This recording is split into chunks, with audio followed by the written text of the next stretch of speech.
at saka para dun sa fatty liver, no? At the same time, ang omega-3 ay vitamin for the heart, for the brain, for the spinal column, para tumatanda tayo nang hindi tayo forgetful, hindi yung kausap kita, ano na nga yung sinabi ko, di ba? Mga ganon. So, marami pang dagdag na tulong. At yung Healing Galing Oil, saan mo inihaplos? Nahaplos ko po sa aking gilid ng aking bewang. Okay. Tapos para papayat din. Ayan. Oh, dati ba mataba ka? Opo, grabe. Grabe po muna yung mukha ko. Ganun ba? Okay, so nasubukan mo ang tulong. Pati sa mukha ko. Okay, paano ang paghaplos mo ng Healing Galing Oil sa mukha? Sa aking ilong naman, ganyan. Pag ganyan. Tapos, para po sa mga conscious sa kanilang beauty katulad ni Maribel, ang hagod ng paghaplos ng Healing Galing Oil mula dito sa ibaba ng muka, pataas. Pataas po, huwag pababa, no, para nalilift ang ating ang ating pisngi at nadidelay ang aging, di ba? So baby face na baby face si Maribel. Minamassage ko po siyang pag ganyan-ganyan. Pati yung leeg, pataas din, no? Okay, very good. Pero yung pampasexy po na ginamit ni Maribel ay yung Healing Galing Oil kasabay ng paghahaplos doon sa liver point. Sabay na double purpose. Yung paghahaplos po ng Healing Galing Oil mula sa likod ng bewang papuntang pusod, no? Pasara. Ang pampataba po mula sa harap ng bewang palikod. Yun po ay pampataba, pampagana sa pagkain. Pero pag gusto nyo pong pumayat, pabaligtad mula sa likod papunta sa harap. Ang hagod ng haplos ng Healing Galing Oil for 20 minutes or longer, no? Or kahit gabi-gabi bago matulog. Yun. At mahimbing ang pagtulog mo. Tama po. Diba? Masarap po pag nag-ano po ng mata. Ayun. Talagang nag-over ako minsan ng 8 hours. More than 8 hours. Ganun po, yung mga hindi nga makatulog, sinasabi natin, maghaplos ng Healing Galing Oil mula sa mata papuntang sentido, no? Pero anuman po na bahagi ng ating katawan na may discomfort, say halimbawa, katulad niya may fatty liver, naghaplos ng Healing Galing Oil, para kang para kang sinuntok sa antok. Diba? Hinihila na ako sa kama, konting ganyan. Kasi po, pag nag-improve ang circulation sa affected area, dahil binabalanse ng Healing Galing Oil ang imbalance sa ating katawan, nare-relax ang katawan Nare-relax ang mata, kung saan natin i-apply yung Healing Galing Oil. Pero, gumamit ka rin ng EC27 Guava Plus. Para saan naman yon? Para rin sa aking muka at saka para sa akin sa... para po sa feminine wash, no? Dahil dun sa antiseptic properties ng EC27 Guava Plus, mula ulo hanggang paa nga pwede mong gamitin. Yung mga ayaw na mag-deodorant sa underarm, mag-concentrate sa pag naliligo, no?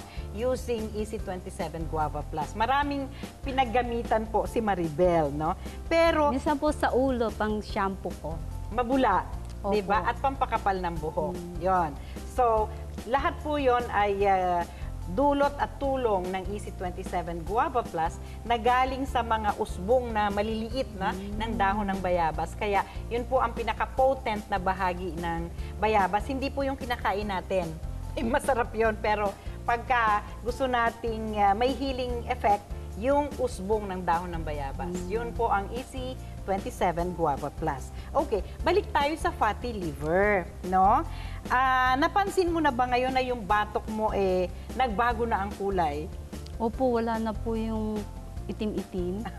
Hindi ka ba nagtaka o hindi mo alam na hindi ko po alam kung associated yun sa pagkakaroon ng liver condition? Akala ko naman po sa guava soup. Kasi... Akala mo kusa lang pumuti. Okay, Maribel, napakasipag mo na gumamit ng Healing Galing products, no? Ang alam ko, yung sinasabi mo na dating mataba ka, tapos ngayon, lumiit ka na, no?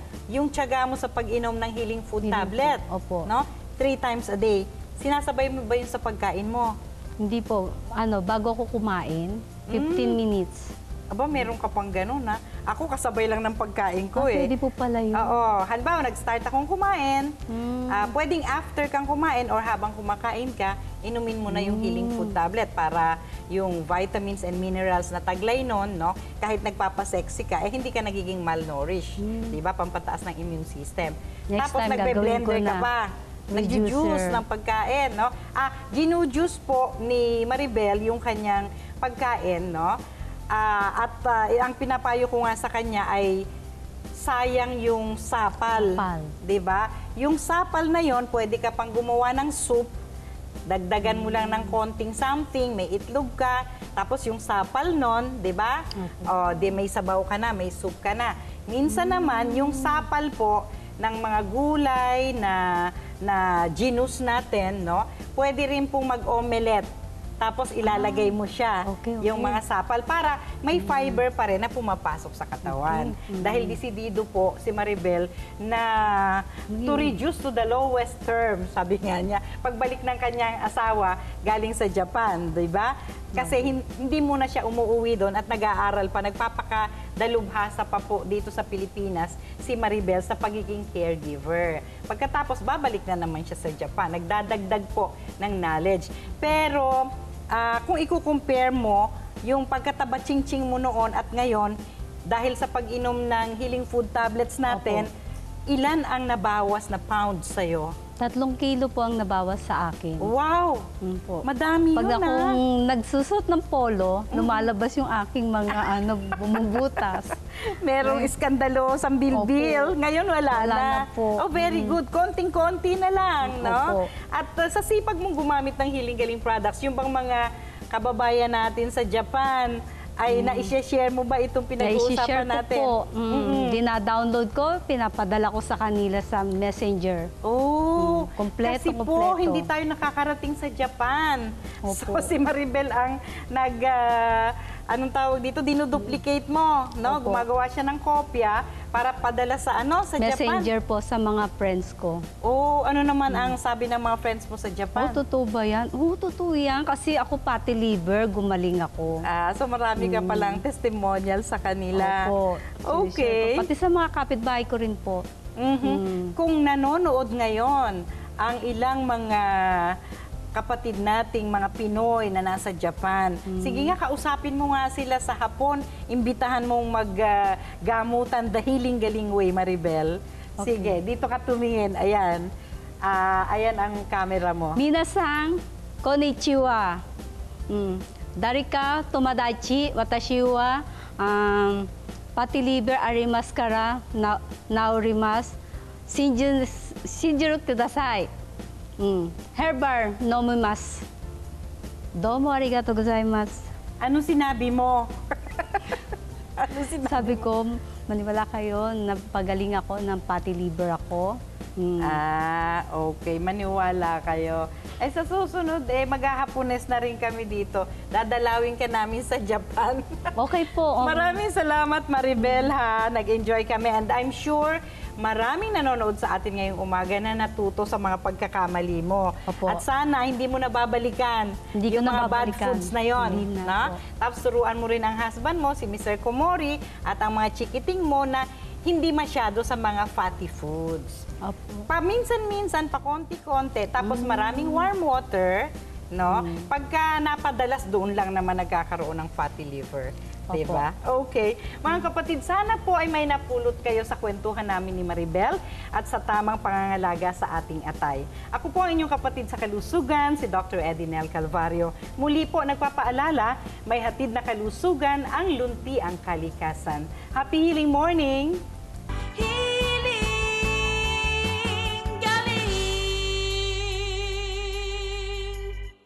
Samahan si Dr. E sa kanyang natural na pagiging healthy ng katawan, puso, isip at pananaw sa mga bagay-bagay sa Radyo 5 tuwing Sabado, alas 6 hanggang alas 8 ng umaga at tuwing Linggo, alas 10 ng umaga hanggang alas 12 ng tanghali. Mapapanood din sa Action TV tuwing Sabado, alas 6 hanggang alas 7 ng umaga at tuwing Linggo kasama si Chef Tristan, alas 7 hanggang alas 8 ng umaga sa TV5.